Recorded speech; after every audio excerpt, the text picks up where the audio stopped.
Welcome to the Mobile Home Park Mastery Podcast, where you will learn how to identify, evaluate, negotiate, perform due diligence on, finance, turn around, and operate mobile home parks. And now, here is your host, the fifth largest mobile home park owner in the United States, Frank Rolfe. It's a scary thing placing an order for a new or used mobile home, because once you make the commitment, it's almost impossible to stop it. And when it arrives at your property, it's set in stone. You can't manipulate it. You can't push it a little, get it into the lot. But how can you make ordering homes a little less scary? Well, the key is to check and then double check all the key attributes. This is Frank Rolfe, the Mobile Home Park Mastery Podcast. We're going to talk about the key things you need to check and double check before you order any new or used mobile home. So let's start off with the home size.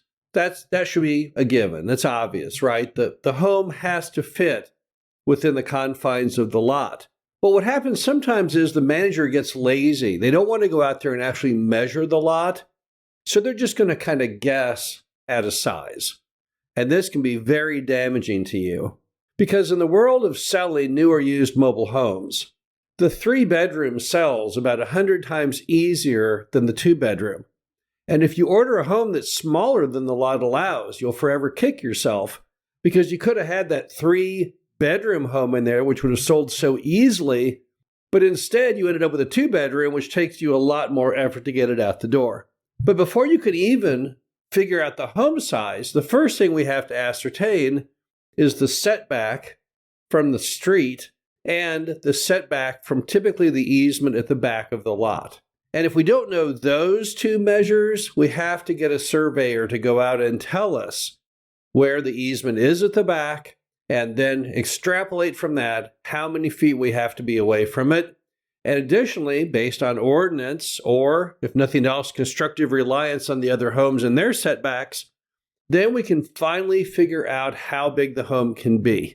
But if you leave it up to just random chance, or the manager just giving you their ballpark idea, where you can be really hurt in the home buying experience is if you end up with a home smaller than what you could have had, because it doesn't cost very much to go a little bigger, but it can cost you a ton to go a little too small. Because when you reorient from a 3-bedroom down to a 2-bedroom, that's a real problem. And you're going to find that all the way back to mom and pop did not even know where the confines of the lot were from the front to the back. They were guessing at the back. That's why so many mobile home parks, when you buy them and you get the survey, there's a whole bunch of homes that spill out over the property line into the neighbor. Because mom and pop didn't even know where the property line was. And sticking homes into the neighbor, that's a no-no. But sticking homes into your easement, that can also be a no-no. So before you can really order the home size, we have to know the exact measurement, the exact position of where the front of the home is and the back of the home. Now, of course, the other part of ordering a home is the width from side to side. Now, for that, we need to know what the fire marshal wants you as far as separation between homes if the park has high density, and just in general, what you feel based on the spatial demographics of your customer and what they're looking for in the home and the lot. What's the appropriate width? Now, I would never recommend you buy a home that's less than 14 feet wide. So this is really a question of, should it be a 14 or a 16 or an 18? And to be honest with you, most customers are just fine with the 16. 18 is probably excessive and a little much overkill.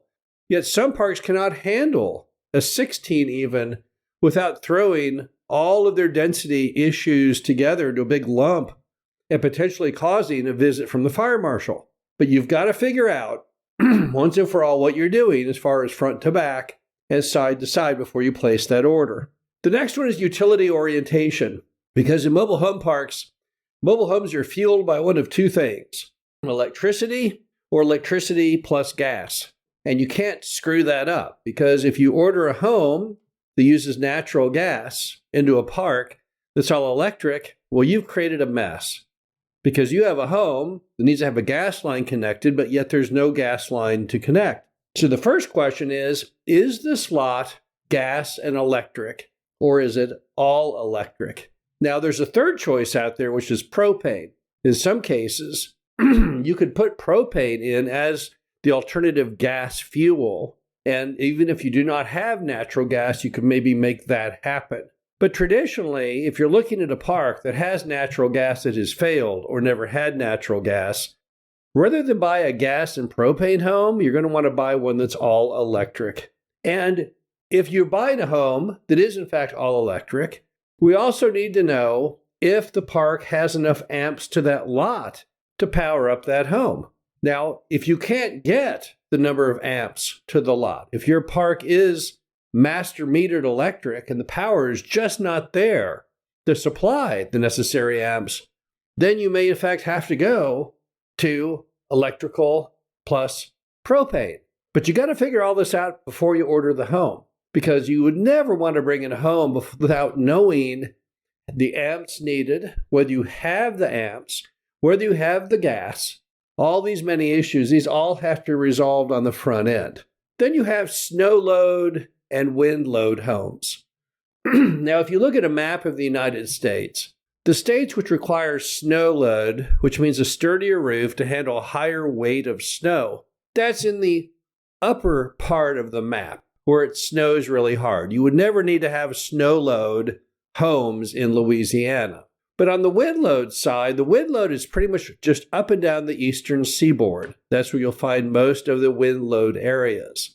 But what's critical is you got to know if you're in a snow load or a wind load zone. Because if you are, the home has to be built a little differently.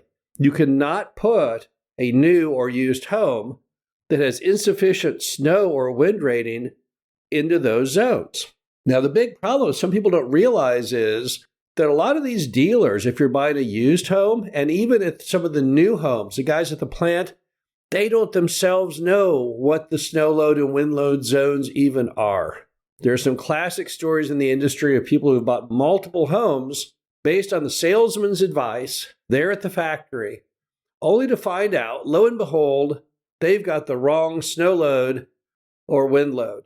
And often that doesn't even come to light until sometimes a year or two down the road after they've already sold the home to the customer who's gone out and put their furniture in it, they've been living in it, and then lo and behold, suddenly, somehow, some way, maybe they go to resell the home, the customer does, and it turns out it's not the correct wind load or snow load.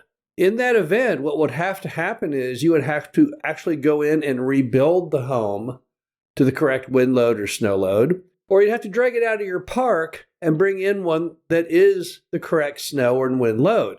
Now, you can imagine the complications of that with the customer who you didn't tell him on the front end that the home was insufficient, and now your solution is to basically de-house them for some period of time. Even if you're going to make the necessary repairs, they'll have to leave the home because it's going to require all kinds of work on the roof. Not a good situation. So you're going to always want to check and make 100% sure that that new or used home you are buying is in the correct wind and snow load. And don't let people say things like, oh, I think it is. No, this is a black and white issue. It either is or it is not. The title to that home should reflect that it either is a certain snow load or wind load or it isn't. You cannot leave it in a gray manner, because if that goes bad, you will face litigation. You'll face all kinds of problems which could have all been avoided if you'd only paid attention yourself. The bottom line to it all is if you're going to buy a new or used home, you got to put in a little extra effort.